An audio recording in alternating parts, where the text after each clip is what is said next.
Oh, yeah, baby. Daniel Radcliffe doing Hot Ones.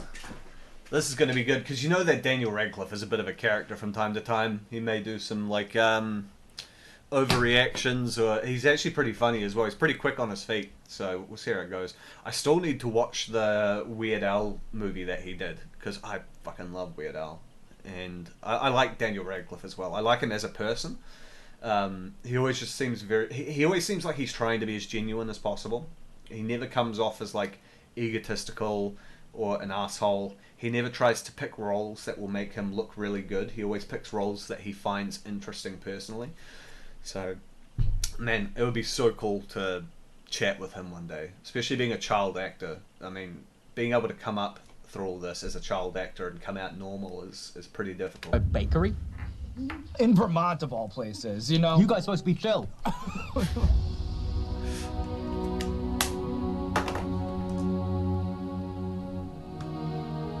Hey, what's going on, everybody? For First We Feast, I'm Sean Evans, and you're watching Hot Ones. It's the show with hot questions and even hotter wings. And today we're joined by Daniel Radcliffe. He's an Emmy Award-nominated actor whose work spans everything from intimate indies to billion-dollar franchises, the theater, and beyond. If you're in New York, catch him on his return to Broadway in Every Brilliant Thing at the Hudson Theater, and he also stars opposite Tracy Morgan in the NBC comedy series The Fall and Rise of Reggie Dinkins, which is set to premiere. Fall and Rise of Reggie Dinkins. I haven't even heard of this. Tracy Morgan's funny. On February 23rd. And it's made from the same people as 30 Rock as well. I feel like that's everything Tracy Morgan's involved in, though. Like, everything he's involved in isn't it also with people that have done 30 Rock? Daniel Radcliffe, welcome to the show. Thank you very much for having me back. Yeah. What's going through your head as you prepare to take on the gauntlet, this time outside of the comfort of your own home? Yeah. Oh, yes, that's right. I think last time he was on Hot Ones, he was doing it from home during COVID. And, was he the first one? I can't remember. But, yeah, he came on during COVID. It was one of the first ones where they had to do video to video. And I think they said that he wanted to come back into studio at one point and give it a crack. So I'm coming here today with a story and a recommendation, which is that you need to do, like, exit interviews or catch-up interviews or something, because we did this 5 years ago. There we go. My girlfriend was in the apartment. I was like, I fucking nailed that. Like, that was fine. It was like, they were hot, but, like, I was all right. 3 hours later, I'm sorry we're about to eat, but, like, lasers coming out of my arse and my mouth. Like, it was both ends. It was bad. And I had been so cocky before that my girlfriend was entirely unsympathetic. She was just like, you did this to yourself, and also were unbearable about how well it had gone, so I'm, like, not giving you that much sympathy. But I was in real... He just tied his shoelace. I was in a bad way. I'm just saying, I feel like what I'll do today is I'll send a text. Okay. After we're done. Like, when I next go to the bathroom, I'll let you know how it goes, because I do feel like that's how these all need to end. Oh, I see what he means. An exit interview.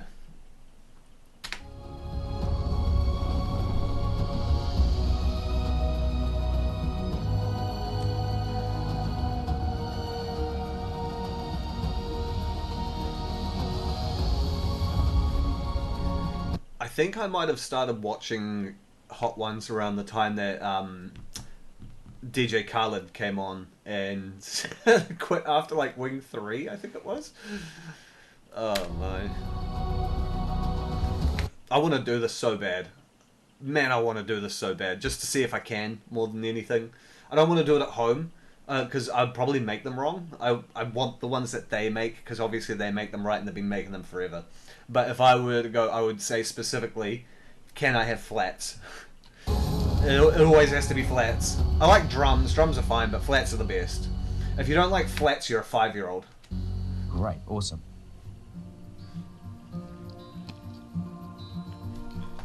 Or even chicken tenders. Like, chicken tenders, I think, for like the purpose of if you want to eat the whole thing and eat it without any mess. But, freaking, once again, flats, number one. This is very nice.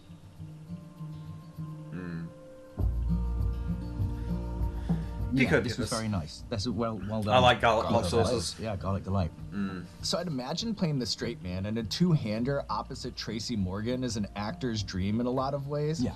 Was there a day on set or a scene where you began to really recognize your potential as a comedy duo? What Tracy can do is unteachable and unlearnable. He is just one of the most naturally funny human beings I've ever spent time around. The original pitch was just like, we just think you and Tracy together is a weird, insane combination. Yeah, And I agree that it is a very strange combination, but I think they also have an energy that complements each other, because Tracy Morgan doesn't take himself seriously.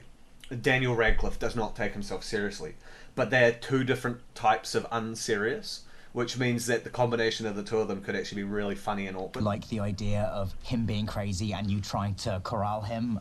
He's exactly what you expect in that, like, he will, every day you're with Tracy, he'll say like 4 or 5 of the most insane things you've ever heard a human being say.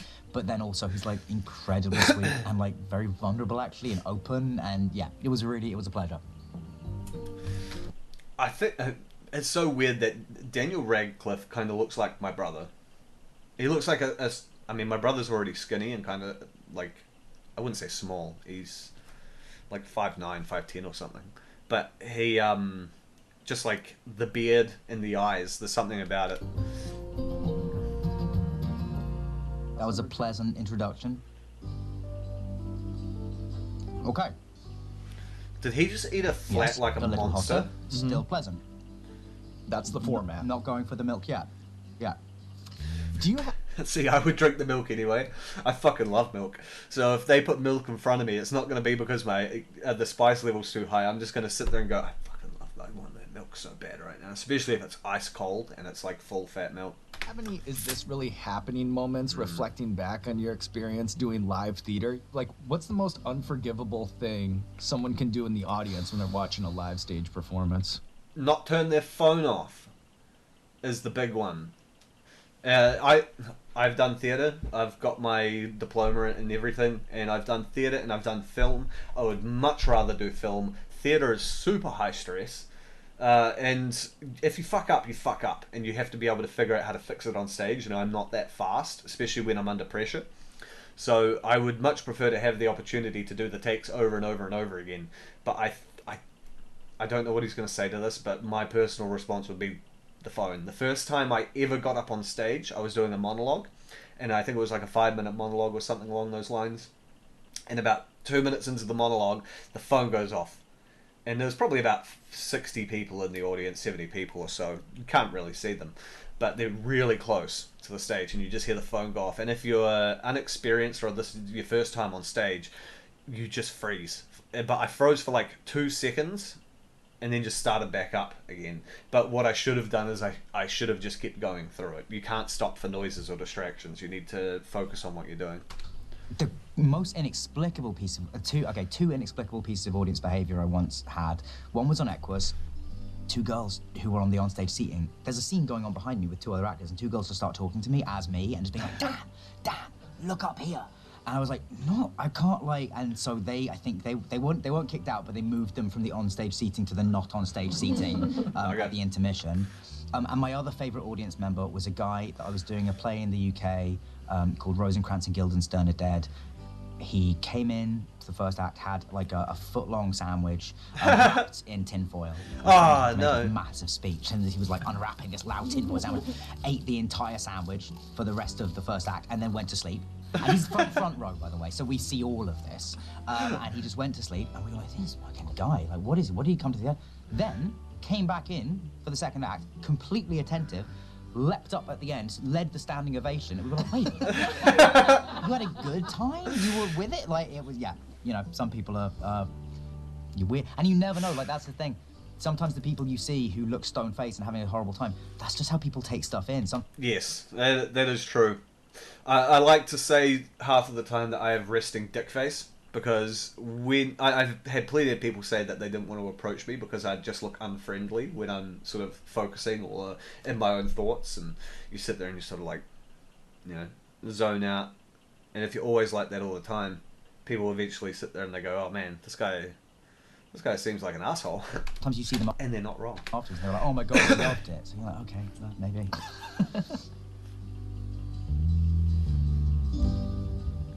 White hot mustard sauce from Quentin's. I do like minimalist labeling when it comes to hot sauces. I feel like it makes it much more threatening. Hell yeah. Too much stuff all over. It looks like you're just trying to intimidate the person. You like it? This is very tasty. Yeah. I knew you would. That's good. That's like, yeah, hot English mustard with Oh. more of a kick. Oh. Right. Well done, Quentin. Is there a moment that you can identify as pivotal in developing your own real perspective as an actor versus, you know, being young and feeling like your job was to hit your marks and say your lines? Yeah, I still think that's my main job, by the way. I think most actors really underrate hitting your mark and saying your lines. Yeah. But there was a thing that happened towards the, like, during the end of Potter when I was like a older teenager, where you're in the most self-conscious phase of your life, and I hated my face and it doing anything. And so I was like, That's how I feel whenever I have to go and edit my videos after these streams, and I have to turn them into clips and sit there and listen to myself and watch myself and see things that I don't like about myself, and then you sit there and you just have to put it out of your head and go, you're seeing this because you're that person.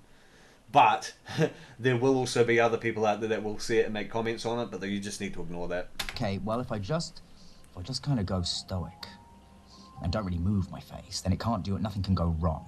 I think that came out of like real like self-consciousness, and self-consciousness is the enemy of acting in any shape or form. When I was doing my first musical on Broadway, I learned very quickly that actually whatever natural weirdness I have from my face or from expressiveness or my physicality, you've got to lean into it. Yes, exactly. You have to lean into it. If you're going to have something about your face that's going to sort of like stand out, you might as well utilize it. Whatever, you know, any weirdness there is to be lent into rather than avoided. I feel like that's a big lesson through my life. And this is what I mean by Daniel Radcliffe doesn't take himself super seriously. Like, he's able to find these things that he doesn't like about himself and then go on and use it. Even though it might feel embarrassing to begin with, if you do it often enough, it just becomes casual. Really. Got a bit of a tingle happening, so just permanently now. Yeah. But that's why I should have stopped. We talked about it, we'd had the moment. I didn't need to take that extra bite. That's a mistake. Again, I think that's deceptive because I can, like, it's nice and I could eat more, but I'm not going to. You're right. It's deceptive. Yeah. You know? It comes in with that peach up front. Yeah. So you feel like you're in the clear. Yeah. And then it starts to sizzle here at the end. It's amazing how long something can carry on going after it's not in your mouth anymore. Yeah. So you've played a character with horns on his head. You've played a character with guns for hands. Oh, and you've yeah, played that was a good one. flatulent corpse. Yep. Yeah. For an actor, which of those Swiss was Army most Man. challenging from just a pure comfort Corpse. perspective? Has to be the From a pure corpse. comfort perspective, that's interesting. The most challenging one was probably horns on that. Not because of the actual horns, but generally the level of prosthetics that I had on that movie was a lot. There was a full body prosthetic by the I've never done anything with prosthetics before, so I don't know how they feel. end. I hate prosthetics. That's the only thing that I think could get me to turn down a job of a script I like. And Swiss Army Man was the hardest one to figure out how to do the character. It's such a singular kind of performance. Right. Yeah, Swiss Army Man was crazy. That is a completely different like level of acting that he had to do. Because people think acting like a corpse would be easy. You know, they're like, oh, all you have to do is lie there and say your lines. But the problem is you have to be a likable corpse. You have to be a likable, funny corpse who isn't boring at the same time, even just to look at. So you have to have some sort of like character look to you at the same time. Because it's not, you're dead, but you're not a zombie, and so you kind of go like, what is that? What does that look like? And I really didn't know before I turned up for work, and it was totally putting myself in the hands of the Daniels, the directors, and like just asking them what they needed of me. Well, great performance. Thank you. It was a very good performance. I'm taking your mind off the heat. Great, yeah, thank you. With a compliment. That's It was very nice. ridiculous. It was such a ridiculous movie. The but bad news is I'm going back in. Tropical It's Amarillo. storm memorable. clears for just a second, and then the Sweet clouds Scotch roll bonnet. back I in. feel like the word sweet is doing a lot of work there.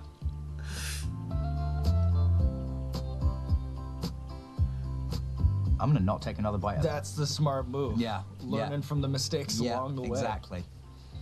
Is it true that you spent nearly 42 hours filming underwater for the Goblet of Fire? And Yeah. if so, do you remember your drowning Ooh. signal, and did you have any close calls? Oh, God. I only once hate anything to do with underwater. There was a time when we were training for it where I We were doing like mask clearing exercises, like very basic thing, learning to dive, and you breathe, you take a deep breath, and you take the regulator out, and then when you put it back in, you've got to keep that breath because you go to blow the air out. And I remember I took the thing out once, and I was like, didn't breathe, don't have any breath to clear this when I get it back on, and I put it back in, and yeah, I was like, God, witches, get me out of here. That's my drowning signal. And I got up, and the stunt coordinator looked at me, and just in the way that only he could, he's a lovely man called Greg Powell. He just looked at me and went, "Well, you won't make that mistake again." And I was like, "Absolutely." But yeah, so we filmed for 6 weeks. We were on, I've heard it quoted that we averaged 5 seconds of usable footage per day. Jesus. That was one of the things that you go like, yeah, I'll never do something like this again. All right, up next, Homegrown Hell. Homegrown hell. I mean, really, you're trying to hurt people. Wait until you get to the bomb. Although I think he's done that one. I can't remember if the bomb was in his lineup at the time, because I know they took it out for a little while and people complained that the bomb had been taken out of the lineup, so they put it back in. But I don't know if that was in the same time frame. He probably will make a comment about it when he gets to it, saying, "Oh, this one again." As soon as you swallow it, it lets you know that you've made a terrible mistake. Oh, no, it's Sichuan, that's why. Then I will too. Okay, sorry. I don't like That's Sichuan. Okay, great.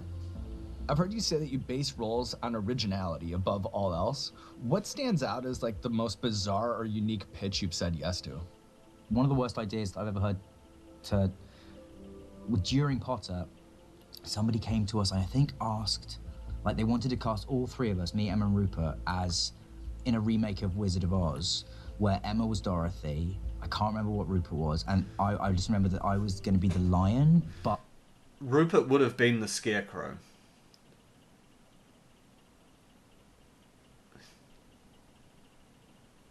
He would have been the Scarecrow. Draco would have made a good Tin Man. Also, he knew karate. I was like a karate kicking cowardly lion. And I remember leaving, I was like 14 or 15. I was like, I don't know a lot about the world, but this is a bad idea. Yeah, I was just thinking the same thing. Why would you take a classic like that and try and add Kung Fu into it? This should not be made.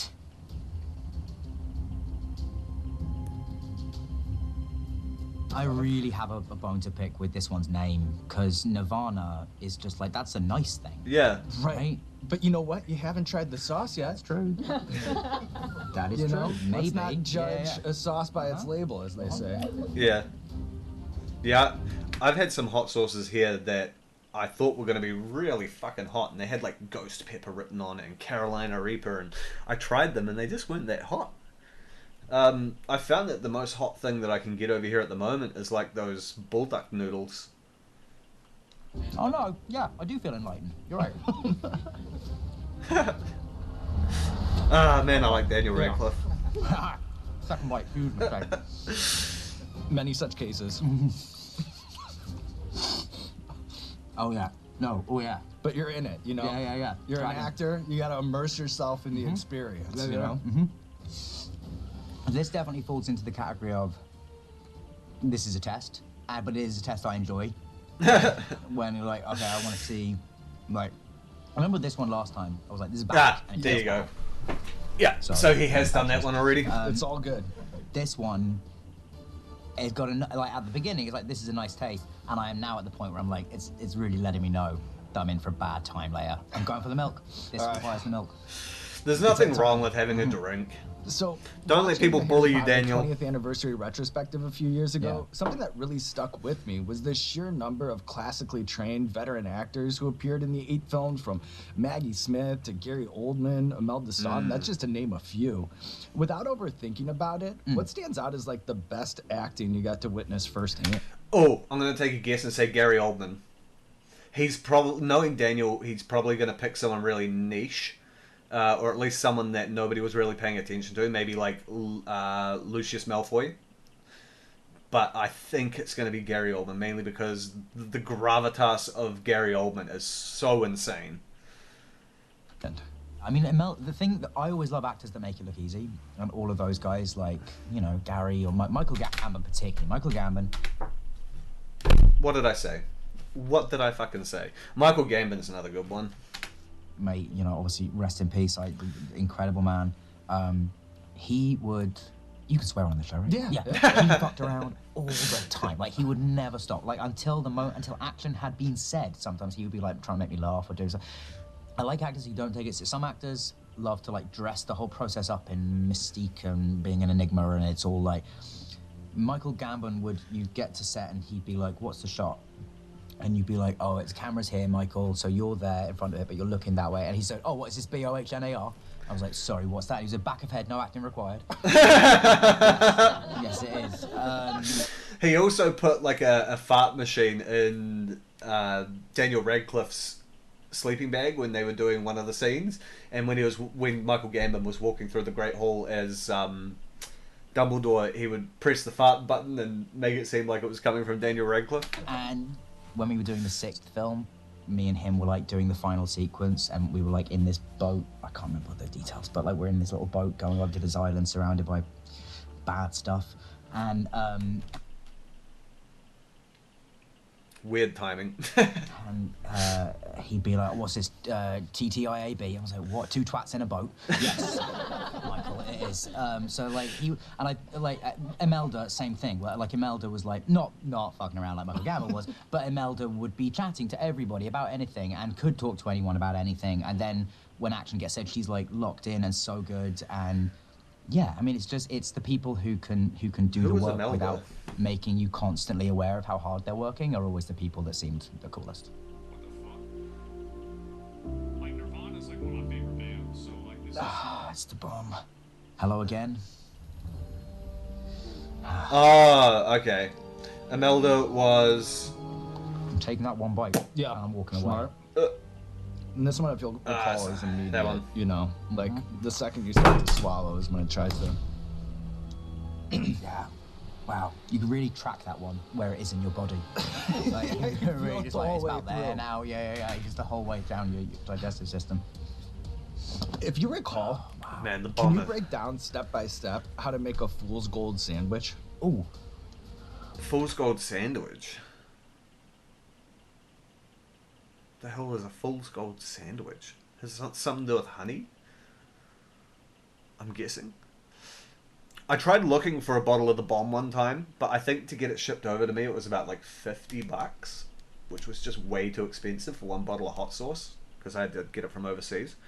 Also, from what I understand about the bomb, I think I watched a video on this once, the bomb is not meant to be used as a hot sauce to put on wings or anything like that. It's just that's what they happen to do with it here.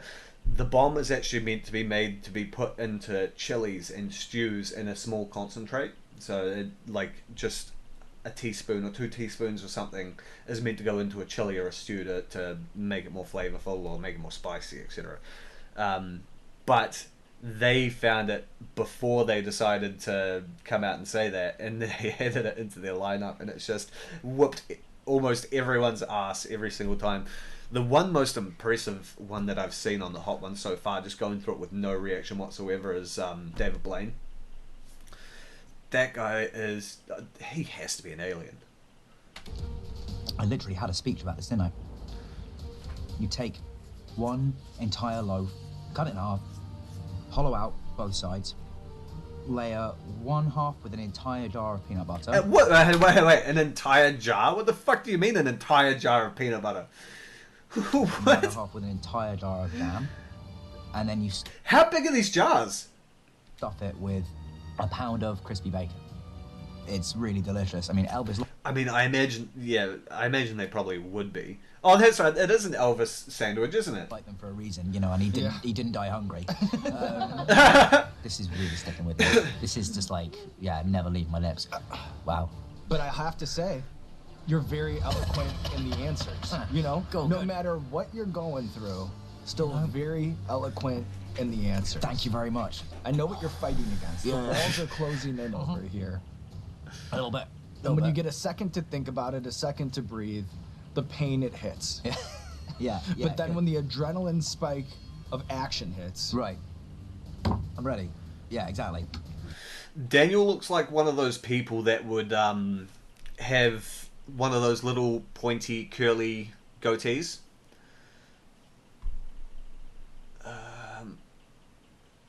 I can't be bothered looking for a picture right now. Yeah, not touching that one again. Well, why do you do this? Artisan When you have a condiments, nuclear yes, bomb, exactly. you Artisan have to- condiments. I Artisan think we condiments. just We experience why. why. Yeah, absolutely. Wow, just doesn't go anywhere. Just stays at that level, and these two are worse. Well,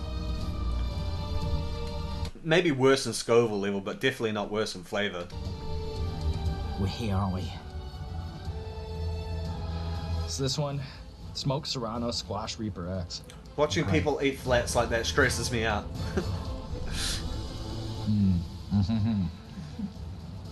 Butterfly Bakery of Vermont. This is made by a bakery. In Vermont, of all places, you know. You guys supposed to be chill. There's a lot of contradictions in this sauce. Yeah.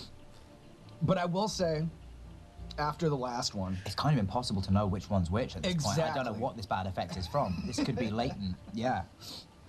I think I prefer scramble. the taste of that one though to the bomb. The bomb just like the bomb exists to pop you up. you've learned our secrets. So you seem like someone who's really in love with the whole process of making a film, not just the lights, camera, and action of it Yes. all. Is there a role on a film set that maybe flies under the radar, but you think is disproportionately important to the final product? Like, what's the most underrated role Nobody on a knows film set? nobody knows the assistant director's department exists. No. You know that Daniel is the kind of guy that does it for the love of it. The money's probably a nice perk for him, but you can tell that he is just genuinely invested in acting.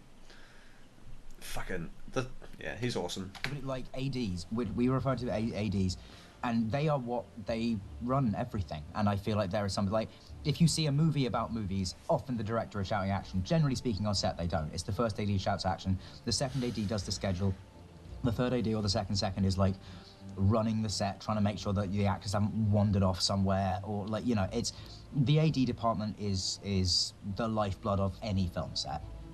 Focus puller, for anyone who doesn't know, like, as the actor's distance to or whatever the focus of the scene is changes in relation to where the camera is, focus pullers are having to make tiny adjustments to make sure you stay in focus. I think it's probably gotten marginally easier since we're not dealing with things are digital now, but agreed. it's still like a job that, and then, you know, if you're doing a really hard thing and they're like, oh, it was great, sorry, there was a tiny buzz though, everyone's like, oh. Ah, shit. And like an actor can forget a line 1,000 times, and everyone's like, it's okay, you're doing something so difficult.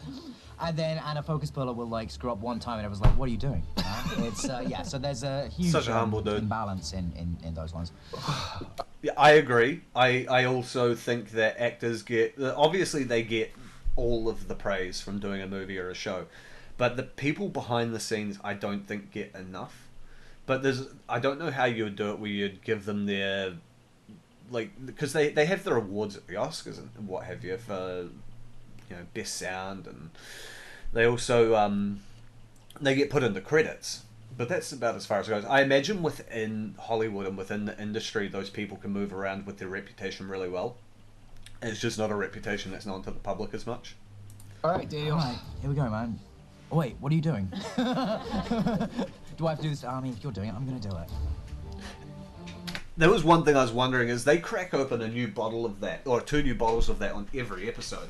So how many, like, what happens to those open bottles? Do they just give them away, or do they throw them out, or... Because those were 2 new bottles that they just opened. Because they're still obviously going with the 2 table setup, which they brought in halfway through COVID so people could still sit at the same tables. But I feel like the single table was a lot better.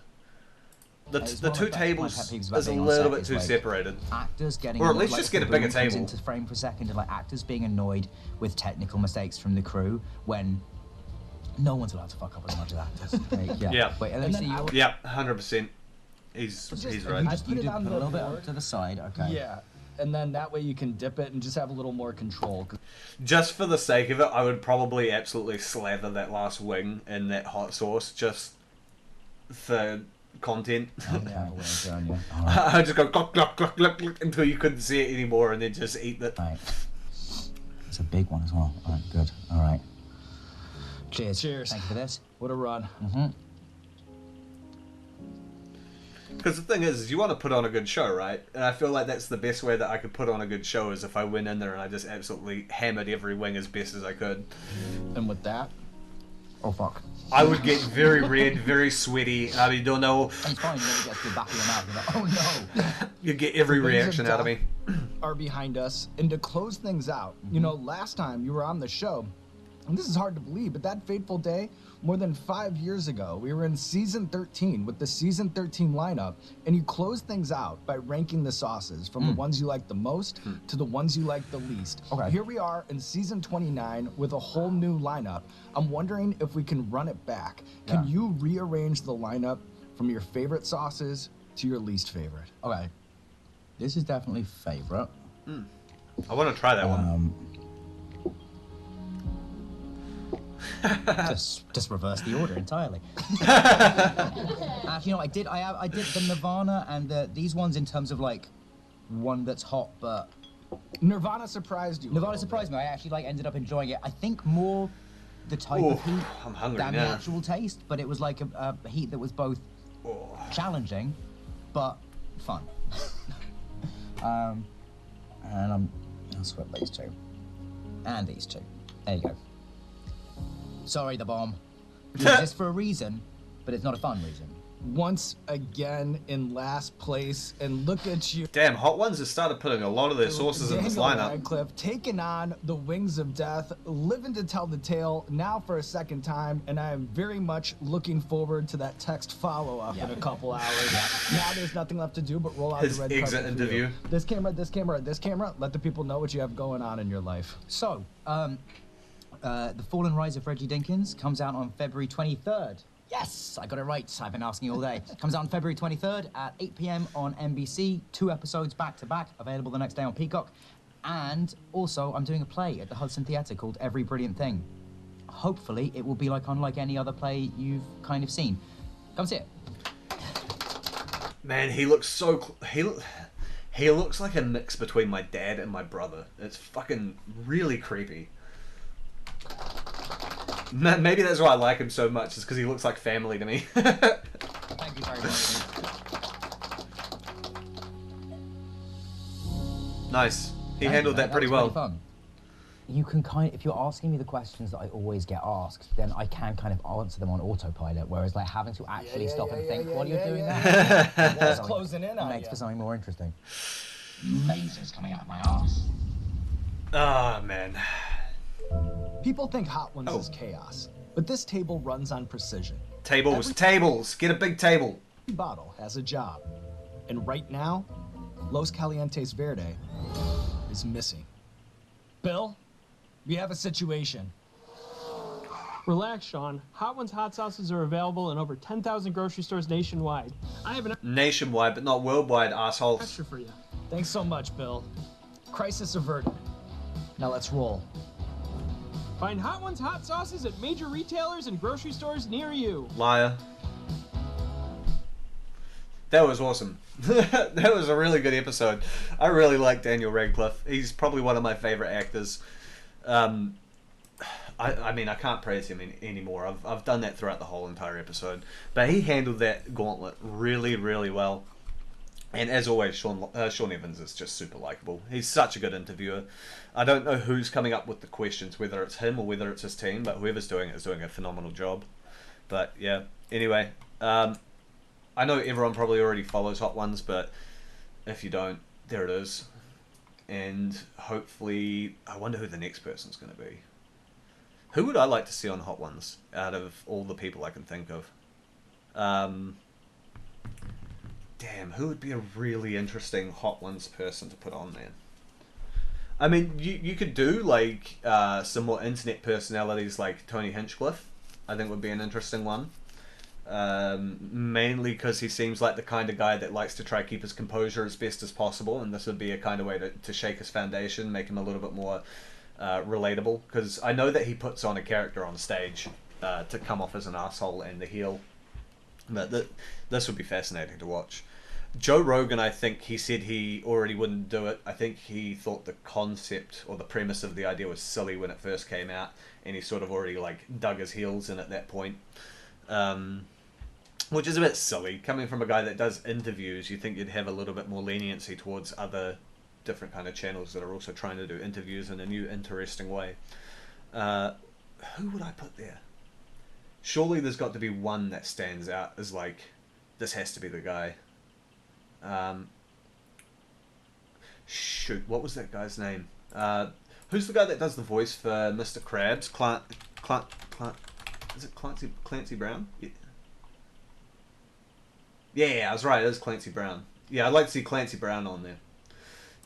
He'd probably be in my top 5 picks. Clancy Brown would be sick, and Keith David would be another one. I'd really like to see Keith David on there. But yeah, that was awesome. I'm gonna give it a like.